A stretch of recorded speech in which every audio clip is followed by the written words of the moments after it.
I said I do declaration from Cartier. Stay tuned.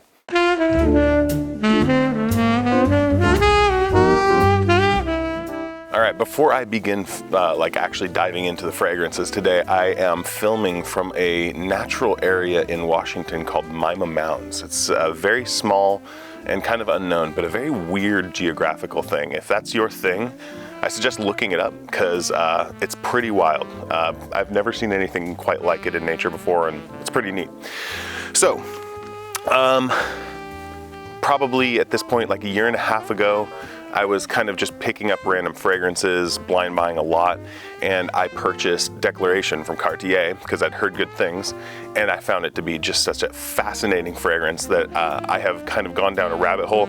I've picked up 4 other fragrances from that line, and I figured I would talk about them today because it's one of those situations where I think the flankers aren't as unique as I would like, but I do think they're interesting. So I want to talk about them. It's not comprehensive. I don't have every single flanker. There's way too many, especially now that have been discontinued. So this is just going to be kind of a review of what you can still get and some of what you can still get if you really want it. So starting off here, I have the original EDT from 1998. And the thing that struck me with this when I first smelled it is how clean it smelled. But then, if you've smelled it before, you're aware that there's coriander in it. And coriander and cumin, to me, those are the kind of the 2 major ones that can kind of give off a little bit of a sweaty vibe. So I've always thought of this as a fragrance with an edge. It's very green, it's very aromatic, it's very herbaceous. This is a very bright, kind of zingy fragrance, very, very pleasant. And to me, when I smell it, what I picture is, I picture a guy in an office wearing a white, button-down shirt, proper, tie and all that stuff. And just at the end of his sleeves, you can kind of make out that he's got tattoos that he's covering up. And that's what this fragrance smells like to me. It smells like business. Because when you smell it out in the air, you just get that kind of beautiful herbaceousness, and when you get up close, that's when you get kind of that little bit of an edge that you get from a little bit of kind of a sweaty vibe, and it really is. It's really, really engaging and fascinating. I don't wear it as much as I would like to because it just doesn't feel like it fits my personal vibe and aesthetic as much, but I spray it a lot because I really like the smell a lot. I don't know if it works so much for me personally, like stylistically, it's not really my jam, but this is one of those situations where, I don't know, I kind of like it anyway, I wear it anyway, it's just beautiful. And I'm amazed at how something from 1998 can still smell relevant. To me, this doesn't smell super dated, this smells like something that could have come out, last year. I don't have a specific order that I'm going through these in, except slightly chronological. It's a mix of chronological order and order that I like them the most in. The good news is I like all of these. So I started off with the EDT because you gotta, but I'm moving on from there to Essence. I think the goal with Essence was to kind of try and make this a little fresher, add tea to it. And they definitely dial back that coriander, but it's still there.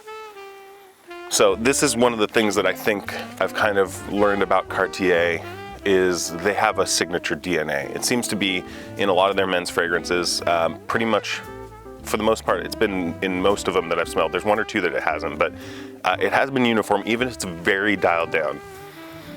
It is that kind of spicy, a little bit sweaty sort of a thing, and it gives this vibe of kind of a rough, distinguished gentleman is kind of what it strikes me as. This is really good though. This one I like because it does, like I said, it dials back that sweaty note, so if that's bothersome to you, this is moving in a little direction, though I think there's one that's even better for that. But you do get that tea. So this is kind of a little bit more watery. This is a little bit fresher in that sense than the original EDT, which is very green, very herbaceous, very spiced, focused. You still get a lot of that with this, and it's really beautiful. This one is like a nice, easy dumb reach in the spring and the summer. It's invigorating with its freshness. I really do enjoy this one quite a bit. I'm more inclined to wear this than the original, just because, when I wear the original, I think about the context for it. I picture that. This one is more of one where I can just I can put it on and I'm not really thinking about it. I'm just kind of occasionally getting a waft and I'm like, yeah, that's really nice. That's really nice. It's like kind of clean, barely a little bit soapy. Very, very nice. Moving on here to what I think is probably the fan favorite. I think this is what everyone's favorite is, and that is Declaration d'un Soir. This one is unique in that it has a different bottle style than all of the other ones. I don't think any others that I've seen share this bottle style that has kind of sharper edges. And kind of fitting, because I think this is the most different from all the rest of them. You still get a little bit of the DNA from Declaration, but this is dialed way down. Instead, what you get here is rose. This is focused around rose, but to me, it's a very dirty rose.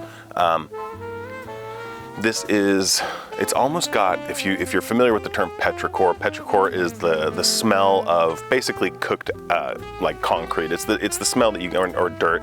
It's the smell when like air is vaporizing off of that and you kind of get a whiff of the earth, you know?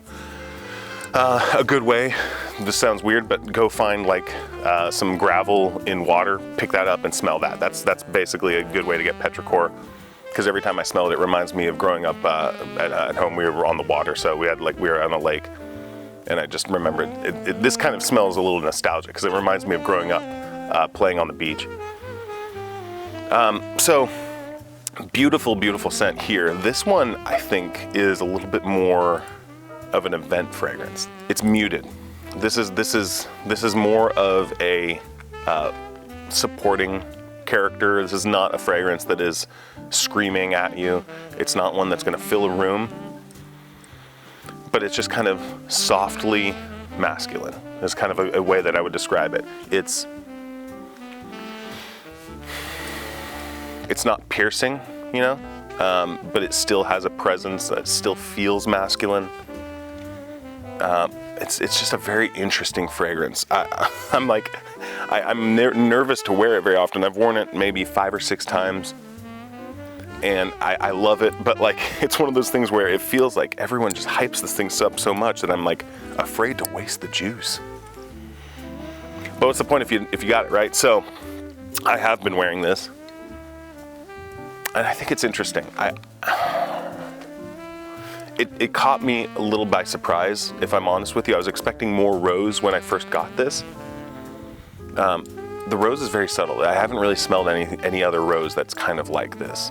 It is very softly floral, but with that kind of dirty, little bit of spices on top of it. The dirty, I mean, from like the petrichor, I don't. That's not even a listed note. They don't really even talk about it. I just kind of get that vibe. It just reminds me of that. If you've smelled ocean water from Beach Giza, it kind of has a similar thing going through it. So because you can't really get this anymore, you could, you know, get Beach Giza's ocean water and kind of get a similar vibe, or at least you get that note. I think this is fun though. I like that it's doing something different. It's too bad that they discontinued it. I heard d'un Soir Intense is really phenomenal too, though. I mean, at this point, finding that's pretty hard. So, d'un Soir. All right, dipping here into the penultimate fragrance in today's video, and it's about Declaration Haute Fraîcheur. This one I've talked about a couple times. I picked this one up. It's probably my favorite in the line, though the next one I'm going to talk about is the most recent pickup, and so I've had the least amount of time to spend with it. But this one's just so good. This one dials up. Take Essence, so you still have that kind of sweaty thing dialed back, but you still have it. It's still very much present, but this is probably, out of all of them, this is probably the least of them, except for d'un Soir. This is kind of going more in the fresh direction, and this dials up the citruses. So by comparison to the other ones, if the original was very kind of spicy and herbaceous, Essence focuses more on kind of the tea, gives it a watery a watery element. This, and d'un Soir is doing its own thing, I think. This is like citruses. This kind of almost has more of a classic cologne sort of vibe to it.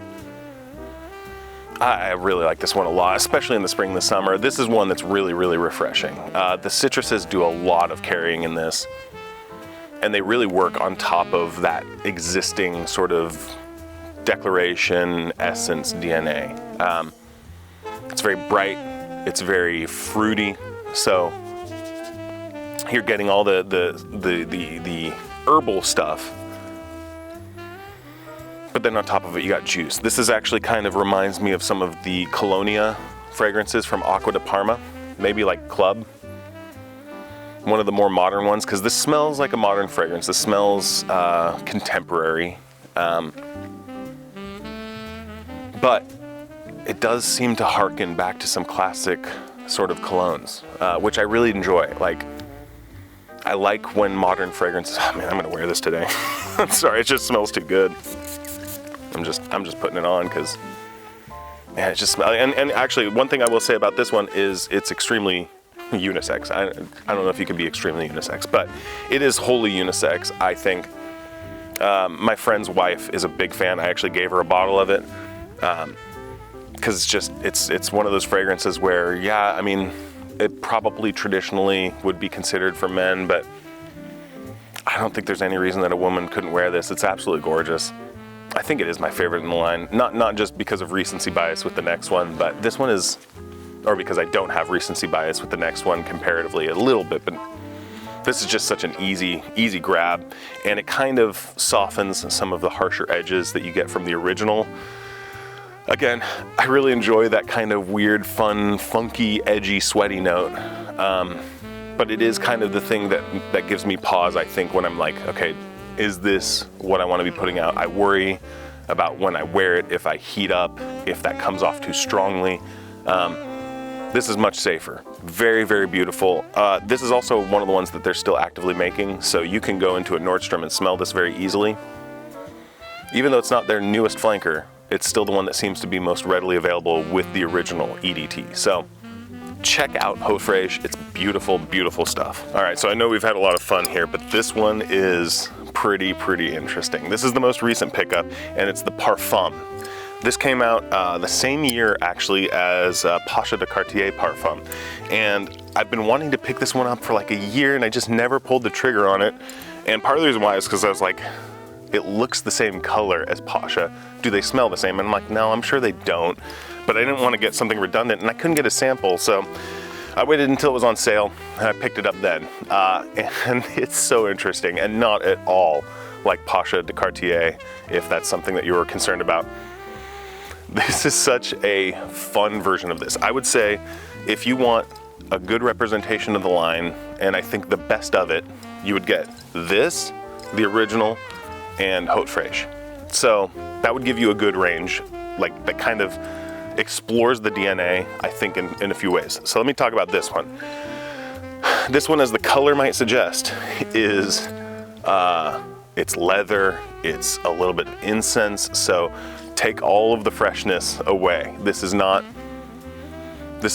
really a fresh fragrance. It's a clean fragrance. You still get that sort of thing, but the leather and the incense for some reason really work with the coriander, which is blended very, very well. It's delicate here because it would be very easy to have that coriander or cumin sort of sweaty vibe, and with the incense, with the leather, it'd be very easy to take that overboard and make it like, ugh. But this, and there's a little iris too that I didn't pick up. I haven't picked up before. That's interesting. Comes across a little waxy. So that's interesting. The vibe of adding kind of almost a little bit of a makeup-y effect on it, because before when I was smelling this, I was like, that's a rough man's man. The leather, the incense, the kind of little bit of a sweaty thing, the spices, it's really interesting. Like, it's a dense, interesting fragrance. But now that I'm catching the iris note, it's kind of interesting because iris is one of those metrosexual notes, like that traditionally I think would have been feminine. I don't know why it's considered that, but it does come across a little makeup-y, a little waxy. That is so interesting. It's such an interesting counterbalance to the rest of it, because it's not something that I would immediately put with that, but it is like a very good pairing. It works really, really well. It keeps the kind of incense from being acrid, like there are some fragrances that have kind of a smoky vibe to them, and it can almost be stingy, like the incense part of it. And I feel like having the iris, let me verify. So here it looks like they actually swap out the coriander for cumin, at least on the notes, and I don't see iris, but I'm getting it. It's there, like it's there. I am getting kind of the waxy makeup-y thing. I'm pretty sensitive to iris because I've recently merged from not really liking it that much to now I'm kind of like, that's interesting. I'll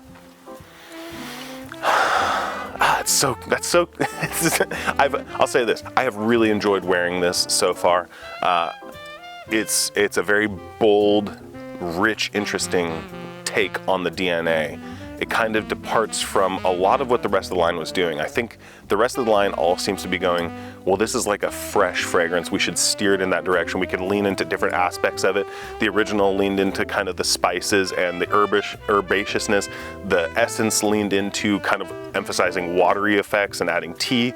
Haute Fraîcheur emphasized the citrus elements to that and dialed back some of the other kind of off-putting potentially notes. And then this just goes, hey, we're gonna make this for bikers. Like, I feel like this could be like, you know, like a guy wearing a black or a gray suit or a biker. Like, it could work for either. This is a very bold, interesting fragrance. You'd catch this off of a VP or a CEO or someone in the C-suite. It's more mature for sure. I don't think this is a very youthful fragrance. It's hard for me to judge because I always thought that I had pretty youthful tastes, but then when I smell some of the stuff that is apparently super popular, I'm like, Phantom, but I guess Phantom sells pretty well with the kids these days. Anyway, this is great. I love this a lot. I can't help but kind of smile when I smell it just because it's really interesting, and that might be a little bit of recency bias because I picked this up about 2 weeks ago. I've worn it, I think, 3 or 4 times since then. It's really interesting. It's pretty cool. I think for sure this one's worth picking up. I think the most wearable ones for me are this, Soir and Haute Fraîcheur, though I think all of them are good in different circumstances. It just kind of depends on what you're after. I will say in terms of fragrance lines and flankers, this does better than a lot of other ones where they release flankers that are essentially the same fragrance. These ones do have differences. There's a little bit of splitting hairs, I think, particularly the differences between Essence and Haute Fraîcheur. You can definitely tell, but it's not as much of a departure as I would like to see in flankers.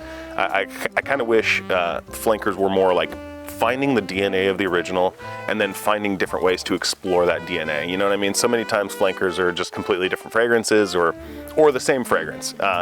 And I kind of want the middle ground. I want to explore variations on a theme. I think that'd be really fun. And I think this one gets the closest to that. And I think that's probably due because in part to Cartier's having sort of a little bit of a brand DNA to their fragrances. It seems like to me, because there is something shared between all of them. And even when you go outside, when you smell Pasha, I get that as well. So, what do you guys think of Declaration? Let me know. Is this a good one? Is there one in here that I don't have because they've released so many? Is there a bottle of something from the Declaration line that I have to get my hands on? Let me know.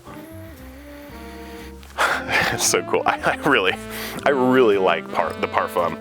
I still think I like the Haute Fraîcheur more, but man, it's so interesting.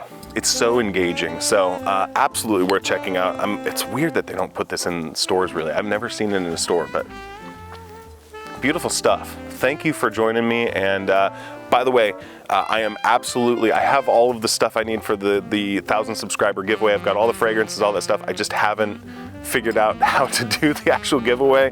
It's weird because YouTube doesn't have the ability for me to message people directly, so I have to do this and then figure out a way to make sure that I'm not being scammed. So I'm hoping that I will be doing that video next week. That is the goal.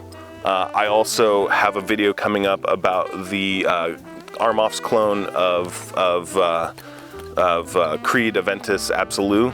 I'm going to be doing a comparison there, so I'm ordering in a sample of Absolute because well, I'll save that for the video, but that one's coming too. But next week I'm really gonna try and get the 1,000 subscriber special up. So, thank you so much. I appreciate it. Have a great week.